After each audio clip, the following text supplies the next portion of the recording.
What's up, Beijing? Just kidding. Hey guys, welcome to another video. It's been a long time since I last recorded something.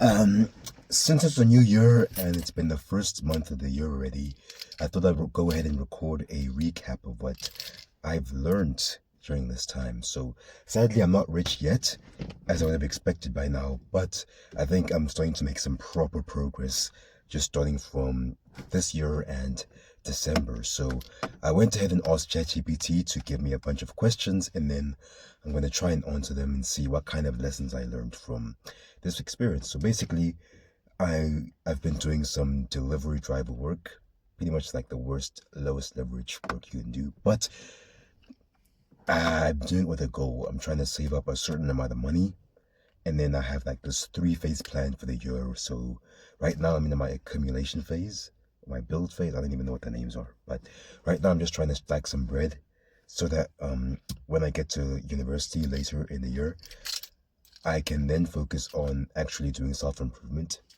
And this time, unlike the previous times I've tried, where I've pretty much been doing everything while being broke, at least now I have some sort of money saved up, and I also have a weekend job that I do, so that if there's anything I need to buy, like I don't know, supplements, courses, whatever, I can at least afford those, and not just get stuck and give up. Because if there's one thing I learned from the past couple of years, is that trying to build anything in life when you're broke is impossible.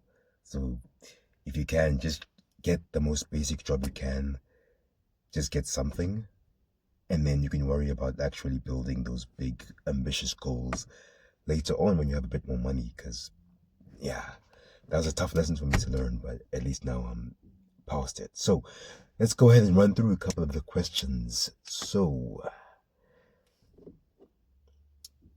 blah, blah, blah. All right. So, the first one, um, what was the exact moment you felt most redlined? I don't know what that means.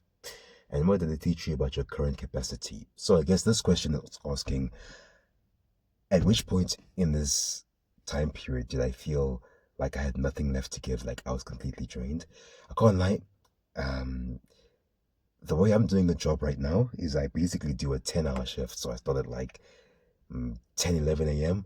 and ended at like 9 p.m. So not only is my sleep schedule absolutely destroyed, but 10-hour shifts can really wear you down. And I thought since this was just like a driving job, it wouldn't be as bad as like actually picking up heavy stuff and all that. But this one is just as bad fatigue wise. I don't feel like I'm super duper tired, like I'm destroyed, but every time I wake up in the morning, I can feel it. I'm like, yeah, something's going on here, and I don't think I'm at 100%. So I'd say the time where I felt the most at my limit was, I think it was, yeah, earlier this year in the first week of January, where I was trying to work for 10 days, 10 hours, and that was very difficult. Like, I was basically dying. Like, I'd wake up and I'd be like, oh my goodness, I have to do this again.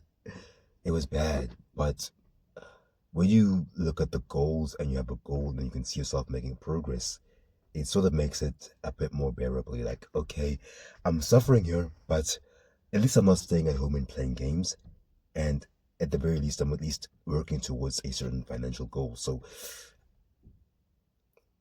I find it easier to push through if you have a reason to push through. Basically, if you can give yourself a why for why you're doing this, and you can set up some sort of goal, so you have an end period, like something you will achieve at the end of the road, then it makes it easier to go through those hard periods. I don't know if I answered the question. I can't lie. I have not done content in a long time. Like the whole of last year, I basically stopped posting. Maybe since like Feb, since I last did proper content, but I've been out of the game for a while. So yeah. So if I had to summarize the threshold, even when you feel like you have zero energy and you're dead, it's still possible to keep going. But that mainly has to do with you having a goal and being able to track the progress you're making. Because if you know where you're standing and you can see that the work you're putting in every day is building up to something, it becomes easier to keep going even when it's really difficult. I thought I couldn't work this long, but I'm actually surprised at how I was able to do like 10-hour days consistently. But I'm trying to find out how can I take that and like apply it to like a business or content creation space, because that's where I really struggle with working long hours. Because there it's like I have a few hours of passion, then like I'll have weeks where I just don't have motivation. So if I can find a way to take this work ethic and put it towards an actual business sort of thing, then that's where I think I can make some great progress. Next question, I'll try and answer this one a bit faster. The efficiency gap. Which tasks felt like high leverage work? Which ones made you feel like you were just spinning your wheels for the sake of being busy? So, I can't lie, when you're this tired from all the work, you start to slack a bit in terms of household chores, changing the sheets, packing the clothes, all that stuff. I was low-key considering just paying someone to like fold the stuff, all the laundry for me and do all that stuff. Because I realized if I can find, because I was starting to calculate my hourly rate and I realized if I can find someone who, or find some way to pay for certain tasks to be done and it costs less than than how much I get paid every hour, then I can technically just pay someone to outsource all of the stuff that isn't making money so that I can spend that time making more money. And then, I end up with more money in my bank account. So I think that told me like I started to think about outsourcing, but truthfully, a job like this does not pay enough to allow you to outsource stuff. So I just got that on the back burner for now. Because I realized I can't outsource, but at least now I know that in the future when I make more money, paying for time is one of the best things you can do. Specifically in business, because obviously you have a 9 to 5, then you have hours where you're off, so that's different. But if you're doing a business, if you can pay someone to do all the work that isn't working, then you can get ahead a lot faster and make much more progress.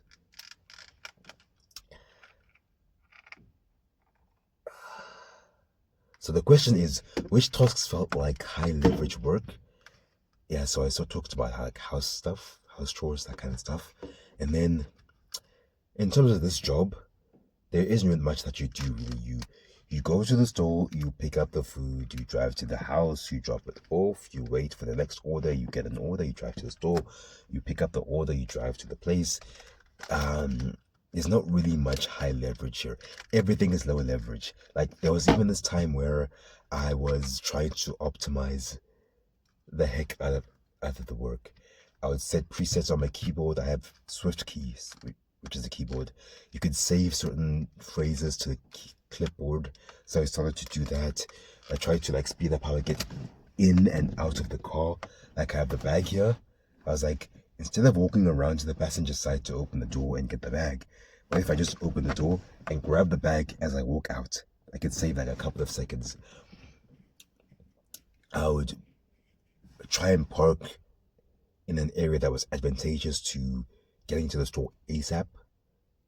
I would do all this different stuff, but then I realized again, this job is very low leverage, so you can't actually, no matter how much you optimize, the most you'll make is like an extra $100 to $200 a day, which is $6 to $12 extra, which is not much at all. For how much effort you're putting in, it's not worth it. And even if you amortize it, you take the 200 extra and you bring it over the pay period, which is 10 days. You get paid every 10 days. So even if you take that 200, bring it over the course of 10 days, that's an extra 2,000.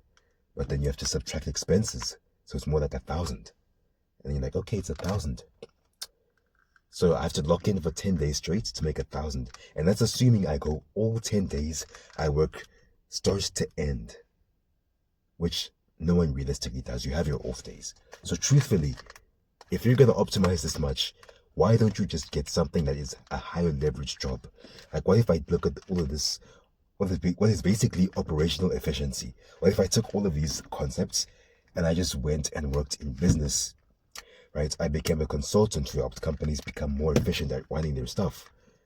Now all of a sudden, instead of making an extra 2K, okay, an extra 6K, but having to work super hard for it, what if instead I became a consultant and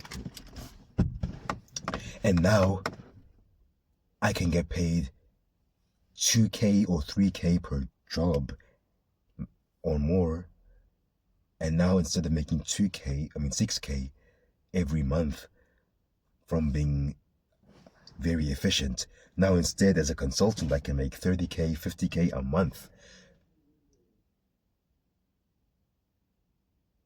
Huh?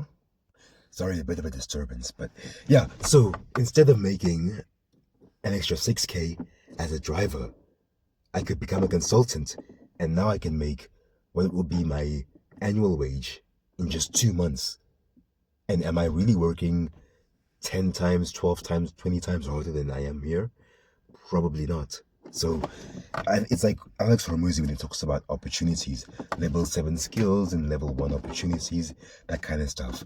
That's where I find myself right now. So there's no point in trying to find efficiency with this job. However, if I get a higher paying job, then that's where I can bring that lesson into fruition, and that's where I can make a lot more money by actually focusing on efficiency. Am I making sense? No. So, motivation source. When you didn't want to show up, what was the primary driver that got you out the door? So I think I talked about this earlier as well.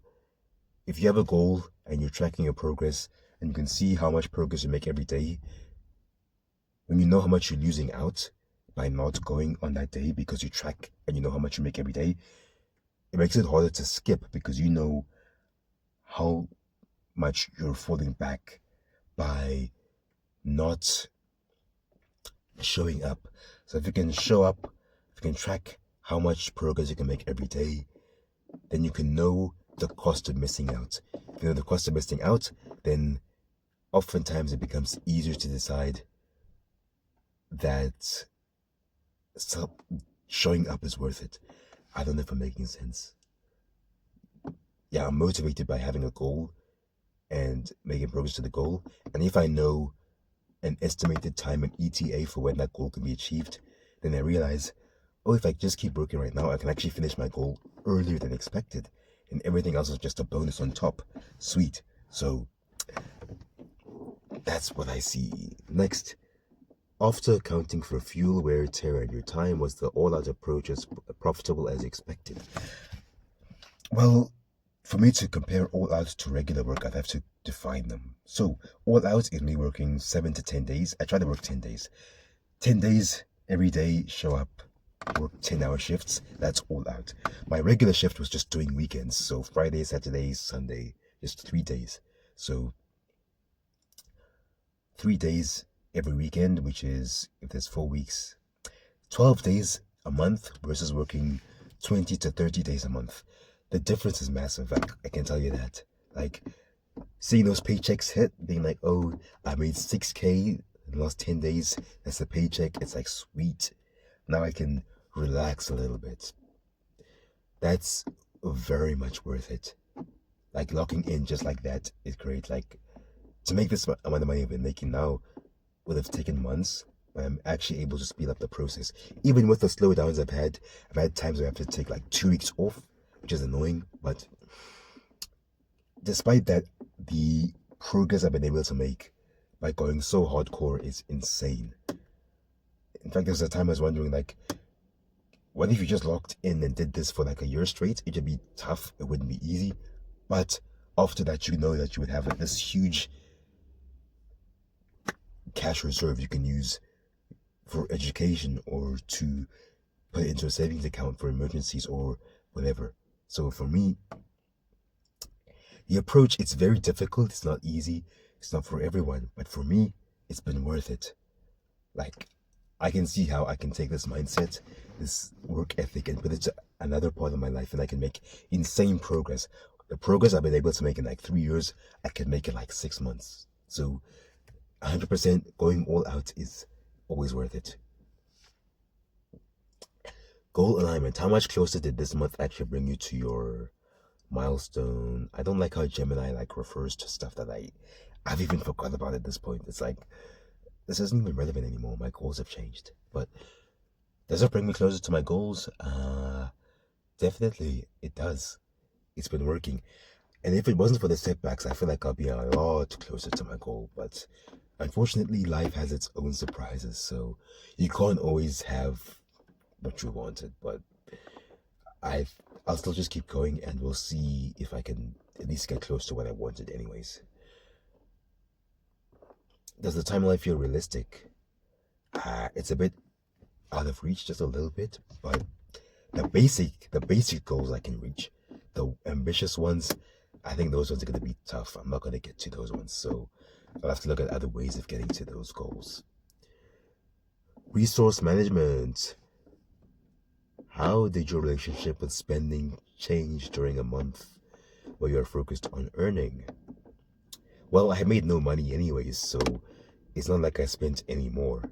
However, when you do get those big paychecks, it becomes very tempting to spend it on a bunch of stuff.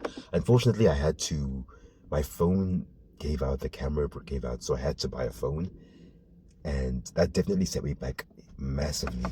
But in terms of spending, my spending hasn't changed at all. Like, I just try to keep the same mindset where it's like, I don't spend any more than I have to. Like, no joke, the most luxurious expense I've made was going from Spotify student discount to paying for YouTube Premium student discount. That's all. So that's like 30 Rand to 50 Rand. So it's still like a $3 a month expense. Nothing crazy. So for me, my spending has not really changed at all.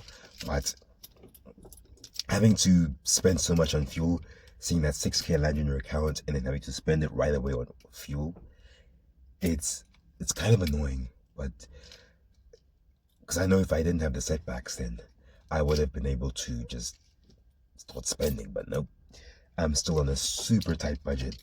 It's not fun, but you gotta do what you gotta do. But I know that by the end of this month, that's when I know I can really start to like enjoy the money. Maybe not enjoy is the right word, but to invest into the things that I want to invest in. Okay, next question, the body's feedback. How did your training and recovery hold up? It didn't. It didn't. Trying to gym and work 10 hours a day is brutal. Like, I know this other guy who's at work as well. He gyms and he works. I don't know how he does it, but I can't do that. I think maybe if I can fix my recovery, if I can have a recovery protocol, if I could afford to buy like a Mass Gator protein shake, that would save my life for sure. But right now, the budget says no. The budget says no, because the one I want is like 700, and that's 2 days worth of fuel. And when you look at the maths, 2 days worth of fuel, that's what the bucket costs 700. If you the way the thing works is that for every Rand you spend on fuel, you double it, you get 2 Rand back. So if I was to spend 700 on the Mass Gator, it would help me for sure. But that means I'm suffering an opportunity cost of 1,400.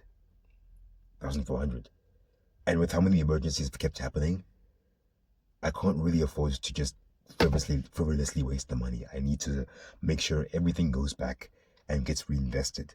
Maybe from next month I can, be more relaxed with my spending. But right now, I just have to be serious. So I can't really. So back to the question: how did the training and recovery work out? It didn't work out. Sometimes I try to train, but I'd say in total I've only done like maybe 6 gym sessions since the year started. Normally I try to aim for at least 3 a week, but I've only done 6 in a month. So we're definitely behind on that aspect. And I think the bulk I'll try for this month, I'll try and focus more on like finding a way to fit in the gym routine somewhere. Even if I only do 1 leg session and 1 upper body session every week, that's still better than nothing. So that's what I'm going to try and see for this month. When things went wrong, how did your internal dialogue change compared to previously? Like not being able to work. it kind of annoyed me, I can't lie, and I just went back to my bad habits. It's very difficult, I can't lie, when you can't work. But in terms of delays at work, I can't lie, the only things that have really annoyed me is just delays. Like this one time I had to wait an hour because I kept messing up the orders. So that wasn't fun. But this one time it was started to rain and I had to like do some funny things just to get it done. They were annoying, but they weren't game breaking for me. So this job is just tiring. It's not stressful at all. It's just tiring. Long hours. Next, discipline carryover. Did the discipline required to work bleed into other areas of your life? Nope, it didn't. I can't lie.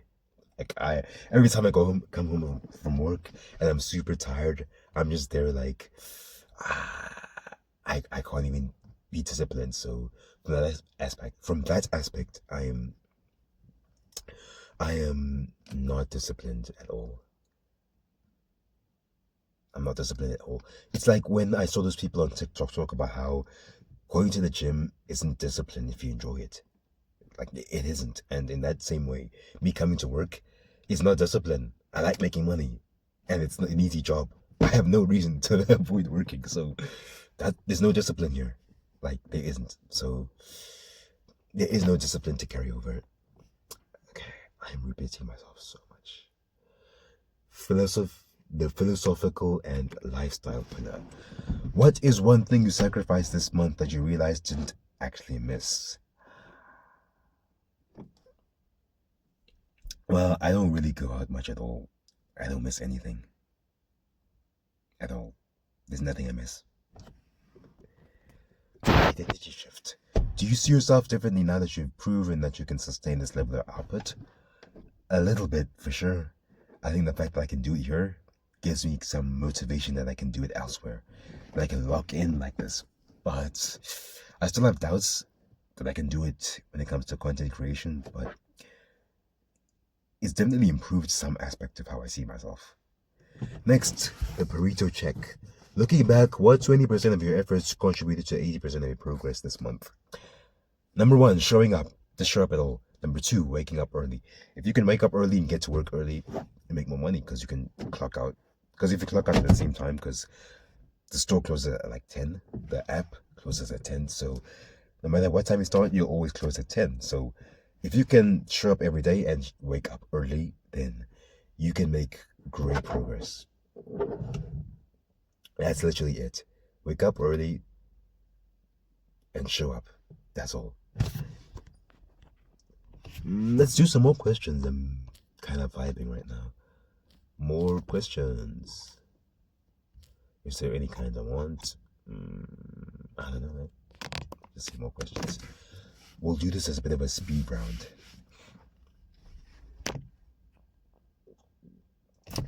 Oh, I shouldn't touch the screen. It's going to make sounds.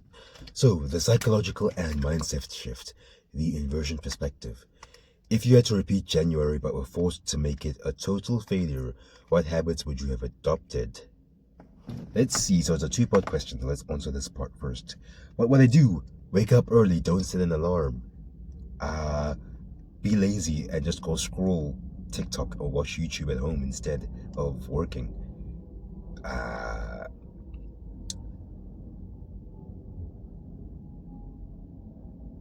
Focus more on self-improvement, maybe, like reading and stuff. Like, yes, it's helpful, but at this current phase of my life, I just need money.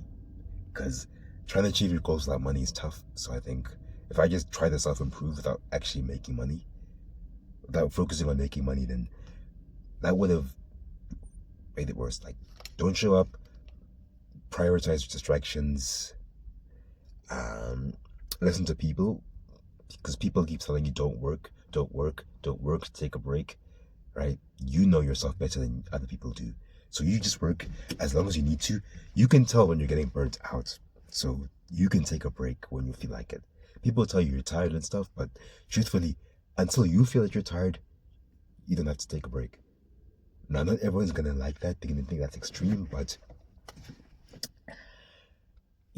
don't let other people's, how they look at, how they, do I say, perspective, how they view life, their life philosophy. Don't let other people's life philosophies dictate yours. Like, I think as a people pleaser, that's one of the toughest things I've had to learn is people are going to have their own way of how they want you to show up in the world, how they want you to behave, and all that stuff. You have to decide, I have my way of living life, and as much as you're going to judge me, I'm going to do it my way, the way that makes me happy, the way that makes me fulfilled, the way that makes me achieve my goals. And for someone like me who wants to be very successful, I have a dream. I want to own a Ferrari, specifically the F12 Berlinetta. It's about $300,000 right now, but they're probably going to go up in value. Like, it's a V12 Ferrari GT car, no hybrids, no super complicated electronics that can go wrong. So it's going to go up in value. And for me to get a Ferrari, how many Ferraris do you see out there? I'm a delivery driver. I've never delivered to a house with a Ferrari. Like, they're that rare. I've seen some Ferraris out there, some G-Wagons, but they're super duper rare. And so to buy something that rare, you have to be a rare person with a rare lifestyle. And for me, that's a sacrifice I'm willing to make. Other people are not. They're happy with where they are, but not me. So, yeah, if I wanted to be a failure, I'd wake up late, I'd prioritize distractions like social media and watching YouTube and TikTok. I wouldn't show up at work. I would wake up late. I wouldn't set an alarm. You know, that kind of stuff. So, next question. Now, looking back, did you accidentally slip into any of these? In some way, a little bit. I was kind of pressured by my parents, like, take a break. In that aspect, yeah. Because I wouldn't mind have working 10 days. But my parents kept saying, no, stop working. So, unfortunately, I have to stop working sometimes. But, yeah. Also, I think I'm still really distracted by my phone and social media and that stuff. Because I feel like if I was able to just eliminate everything, like delete the internet off my phone except for my work apps, I would definitely make more money. I'd wake up earlier, be more rested. Like, it's very obvious that would help. Next question. Quiet versus loud wins. What was a victory you had this month that nobody else saw or would care about but felt monumental to you? I don't know, hey. I don't know. Well, I would say I hit the ground running when it came to starting the year off. Like, no joke, January I clocked in for work. Like, what kind of sane person wakes up on New Year's Day and clocks in for work? Like, no one. But I did. So, I think starting the year off this strong has definitely given me some motivation. Like, I've been so locked in on work, I'm actually shocked it's February already. Like, it felt like New Year's was just yesterday. But, yeah, the fact that I started the year off so strong, making money, good. And the fact that I have a clear goal of what I want to achieve is good. It's not like one of those super detailed ones where I write down like a dream life and all that stuff. Nope. It's very simple. I have a 3-phase approach to my life, and this is phase 1, and I'm very happy with where I'm going. I said the questions were going to be fast. Oh my god. So, next question. Oh, someone wants to see. Anyways, got distracted again. So, what next? Where were we? Yeah, that was the victory. And then burnout's warning signs. What were the subtle physical or mental warning signs that you started to ignore? I would say I wasn't burnt out. I was just fatigued. Mentally, I'm still fine. It's mostly that my body would just not feel as rested as it usually would. That's what I would say. I felt not as rested. And I wouldn't call it burnout. I'd say it's more that I'm not resting enough physically. I think if I had a proper diet and a proper sleep routine with a consistent bedtime, I would not have a problem at all in terms of fatigue. If I could fix that, I have no burnout. Like, not at all. Because for me, I'd say burnout mostly comes from the mental side. So for a job like this where it's not mentally demanding, I don't really have burnout. I just have physical fatigue. Ego check. Did working more make you feel superior to past self? I wouldn't say I felt superior, but I do feel like I'm in a better space, but I wouldn't say superior. Or did it humble me? Hmm. I don't know if it humbled me. It just showed me how much more I can do. That's all I can say. Societal and environment and social dynamics. The social tax.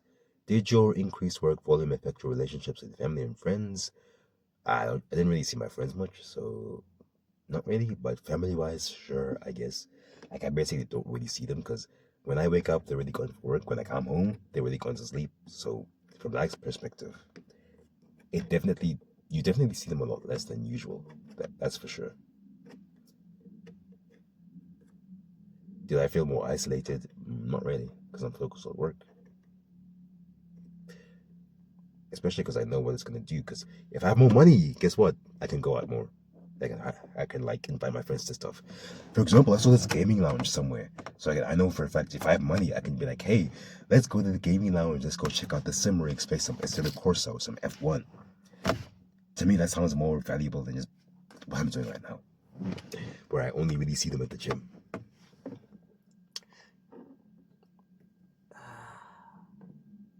Did the time away make the interactions more meaningful? I don't know, hey. It's something that I have to look back on in hindsight to see. Next, to the aesthetic versus reality. Let me drink something. Got the water.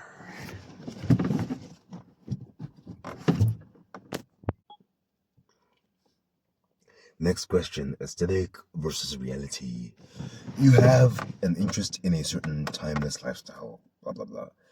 How did the grit and grind of January's work schedule conflict with or support the long term vision? The way I see it, I mean, it conflicts for sure. Like, how can you be this guy with classy guy, suits and stuff, but you are a delivery driver? That doesn't make sense. But from my perspective, it's like a video game. If you play a GTA game, you always start off at the bottom doing low level stuff, right? And only after a good chunk of the game do you end up in those high level positions, running things like a boss, being next to one of the mafia bosses or whatever. Only then, like, it takes a while to build up to that. So for me, the way I see it, right now, I'm in the low level grinding phase where I have to do the basics. I just grind out a basic mission over and over again. Then later on in the game, I can upgrade. I can buy a certain car I need to unlock certain race events, right? And once I unlock that car, now I can start getting paid a lot more money, getting bigger prize money, getting big upgrades. Now suddenly everything moves faster. So for me, this feels like phase one, right? It's not going to be the phase I want to stay in forever. It's just the phase that helps me to get started. But later on, right, we can start living out that dream life, the aesthetic and everything, right? Once everything is built up. Because the way I see it, everything comes in phases, right? Because what you see as well is that some people, they don't really have this in phases thinking. They just want to have everything at the same time. They'll be broke, but they want to have the iPhone so they can be a Instagrammer. They want to have the Gucci and the LV bags. See these people flex. They live in the hood. They live in the hood, the townships, the hood. But when you look at their Instagram stories, they're showing off for the club. They're showing off the LV bags, right? They're wearing these fancy clothes with the watches and all that stuff. Cause, but they fail to realize is that if they could just sit down and lock in for a bit, they can have everything, and not have it not just be an Instagram aesthetic, but be your daily life, right? And that's the part that people aren't really willing to accept. If you want the nice stuff, the nice stuff, you have to live like a bum for a bit, like intentionally live like a bum. So, uh, to recap the question, um, aesthetic versus reality. Yeah, so the aesthetic I want, I don't have to have it right away. I can wait for it. I can delay the gratification for a bit, right? The Instagram page, because like I want to build up a nice looking Instagram, have myself looking all good, showing off all the cool things I do in my life. I don't have to do it now. I can wait till later. That's how I see it. This is just the phase one. I talk too much. Physical space. How did the state of your car or room change as the month progressed? Did your environment reflect your stress levels? Again, like I said earlier, I'm not stressed, but this job takes forever. So, I my bedroom didn't really look the best. I didn't always make my bed.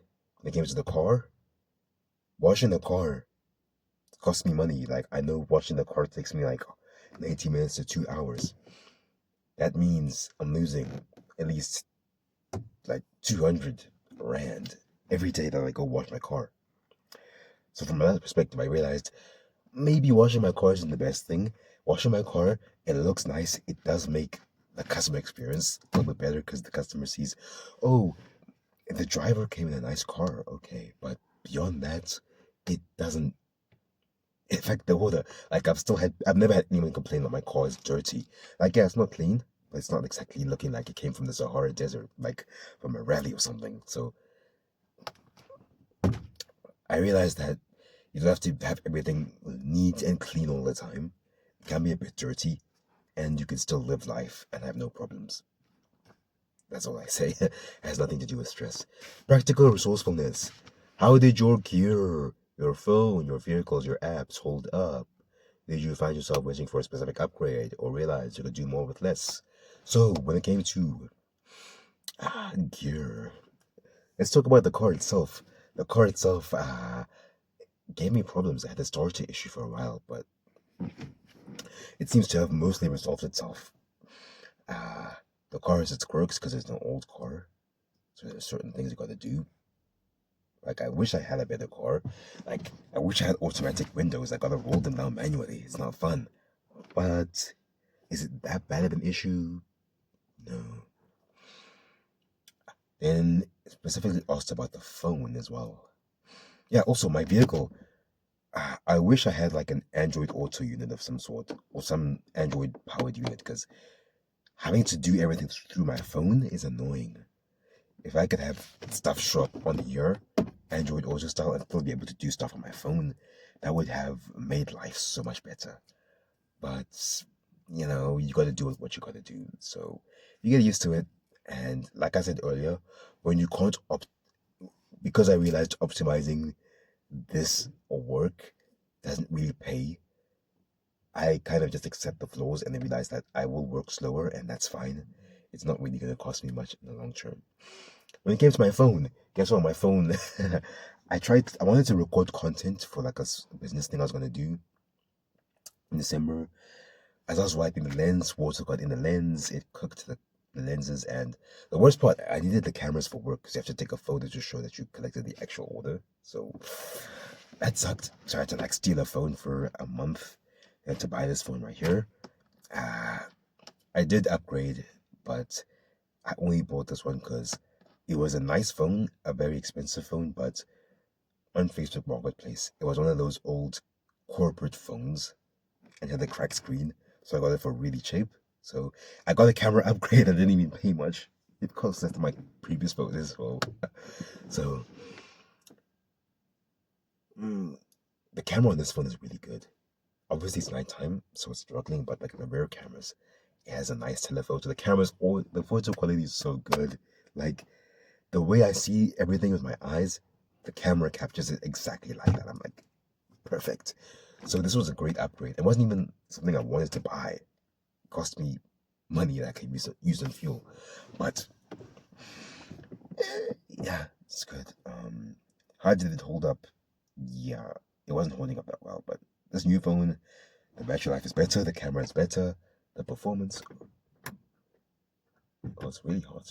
No. It's overheating, my bad. It's very hot. Shit. At least it works still. Okay, so yeah, my phone didn't really hold up. My new phone is a lot better. The faster processor, the camera is better. Everything's a lot better, except for the picture-in-picture mode. But yeah, worthwhile upgrade. The apps, how did the apps hold up? Sometimes they glitch. They'd send me to the wrong place. They would freeze. They'd do all this jazz. It wasn't fun, but you work around it. So there are places where I feel like it could be better, but you kind of just learn to work with it. Energy audit. At what specific time of day did your productivity fall off a cliff? It depends on how I'm feeling that specific day, but I'd say my worst days were normally around 4 or 5 p.m. My energy would go down and then it would go back up at nighttime. That's how it's always been as well, even in school, in high school. My energy always dips around 3 to 4, but then it goes back up. What did I do during those hours? I can't lie, I mostly just fought my way through it. Because, like I said, this is a simple job, so even a bit of energy fall off isn't the worst. It's not the worst thing. Emergency lessons. Did you encounter any emergencies? Well, right now I'm struggling with money. Payday is gonna be in like 3 days on Tuesday. Right now I'm struggling with money. I ended up working lessons that required mechanical issues anyways, so yeah, it sucked having less fuel money because I had to buy the phone. But I'm still gonna make an okay amount of money by the end of this pay period, so it's okay. It's okay. Future costing. If you had to work the exact same schedule for the next 6 months to hit my goal, could I do it? No, no, I couldn't. The only reason I'm working this hard is because I know this is the last month I'm going to be able to do it. Then we're back to school and back to being weekends only. So for the time being, it's workable because I know I have an end time. The never again list. What specific task or behavior from January are you retiring because it isn't worth the energy? Well, like I said earlier, I only work, so there's nothing to retire. Nothing. How do you plan to transform from this grind mode to the back to school mindset without losing the progress? Unfortunately, I will lose the progress, but yeah, that's just the way it is. But I do have a business idea, so I'm going to do some reselling on campus. That should at least give me some money back. But it's a bit of a smaller campus, so it's not like I can make crazy money, but I feel like I can at least make 1,000 or two in profit, which is better than nothing. So at least during the week when I'm attending classes, I still am printing some sort of money. But by then, I'll try and focus more on content, which pays on the daily, unlike this job.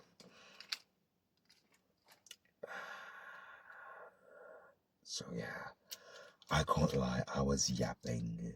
No one's gonna watch this. No one's gonna watch this.